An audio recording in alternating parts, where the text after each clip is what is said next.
This video will show my process of how I cast a simple wall hook out of aluminum using a 3D printed pattern.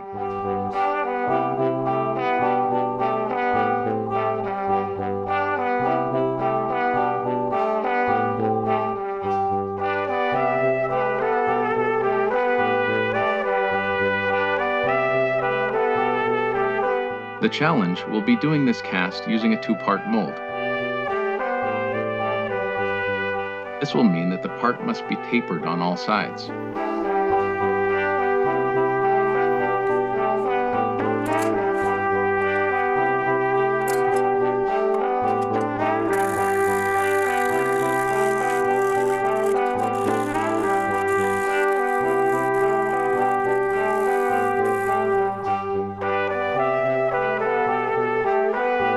After I smoothed the 3D print with a file, I coated the surface with CA glue.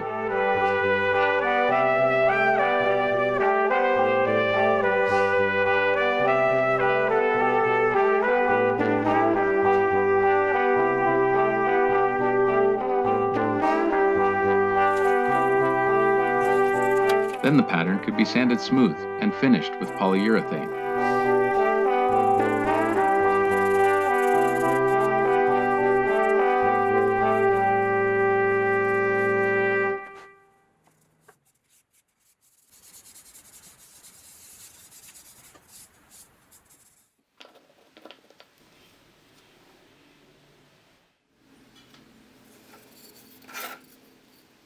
The final pattern looks great, but I have a new unexplainable craving for black licorice.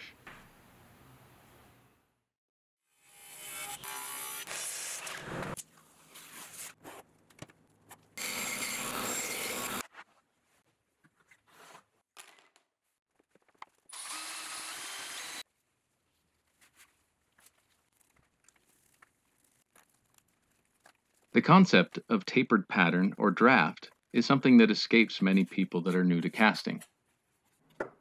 I decided to make a quick demonstration to illustrate this. First, this is an undercut. I could not actually pull out this pattern without damaging the mold. Next is a pattern with zero draft. This was more difficult than I thought it would be to pull this out of the sand. This is a properly drafted pattern and it releases very easily. Even complicated forms release easily if there is a proper draft. This is the profile of the wall hook. From the mold's perspective, the entire part is an undercut, but all the faces taper in the direction of the axis of removal. For this cast, I am using sodium silicate sand.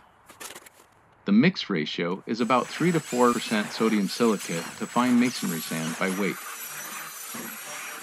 I chose this method so that I didn't have to worry much about venting. Cured sand is basically like a sugar cube. Here I have coated the pattern with mold release and then pure talc powder. I have found that mold release works best for the removal, and talc helps a little bit with the surface finish. I'll start by forming the cope.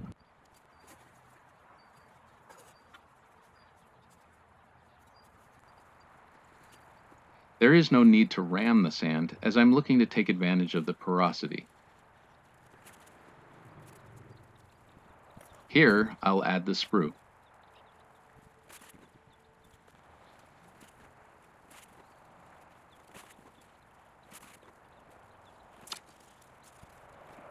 Striking off the mold gives a nice appearance and a flat surface when the mold is flipped. Sodium silicate cures in the presence of CO2. I let this rest in the open air for a couple of hours. Once this is flipped, I will allow the other half to cure for a couple hours.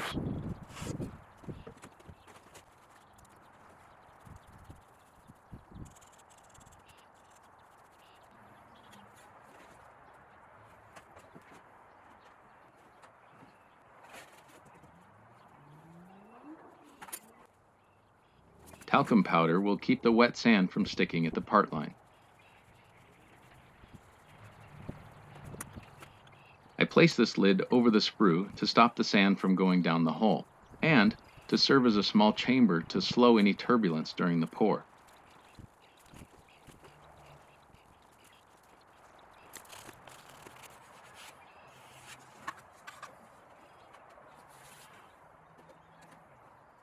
The next morning, I split the mold and removed the patterns. Wedges help to release the mold line.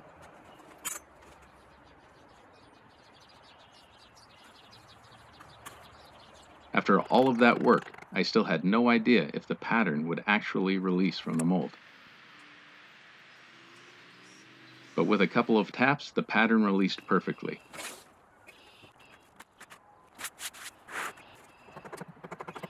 I'll cut the runner in the drag. It doesn't have to be large, just enough to allow a decent flow. Even though the shortest distance between 2 points is a straight line, a longer curved runner will help to clean the molten metal.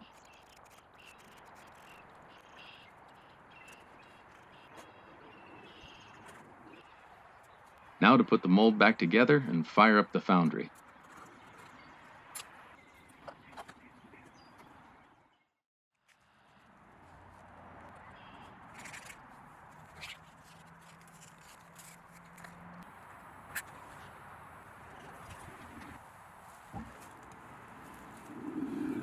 I'll only be using propane for this melt. The torch I built can use propane, diesel, kerosene, vegetable oil, or waste oil.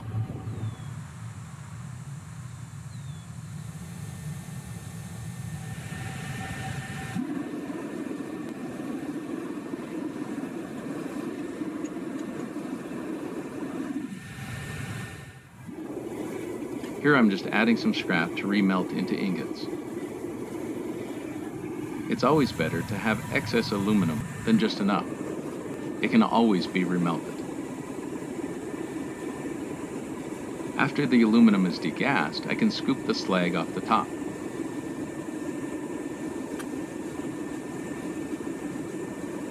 Once the aluminum was up to temperature, I grabbed the crucible with my pouring tongs.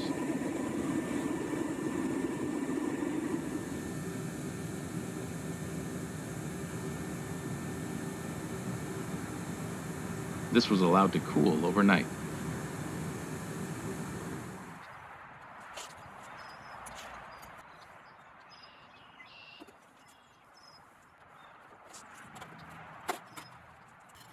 The difficult thing about casting with sodium silicate is removing the parts.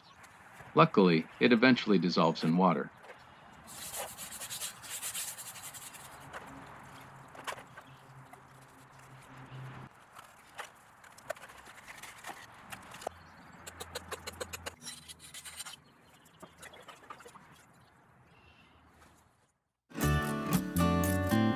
Here's the cast part, fresh out of the sand.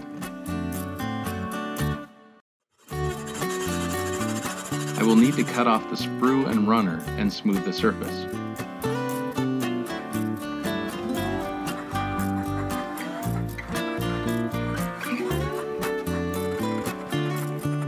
Using a file, I'll simply remove the texture and refine the surface.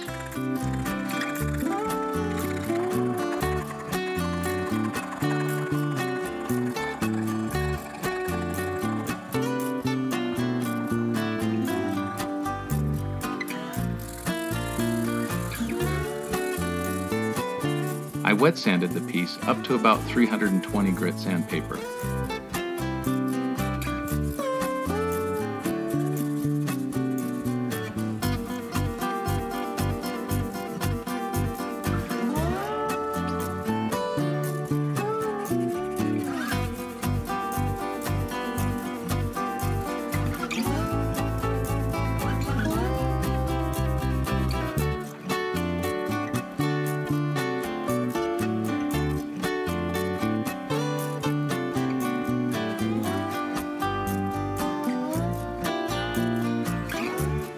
Next, I needed to make the aluminum mount plate.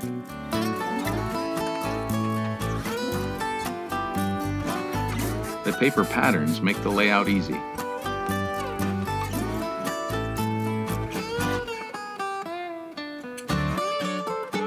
The aluminum plate is is epoxied on using JB Weld.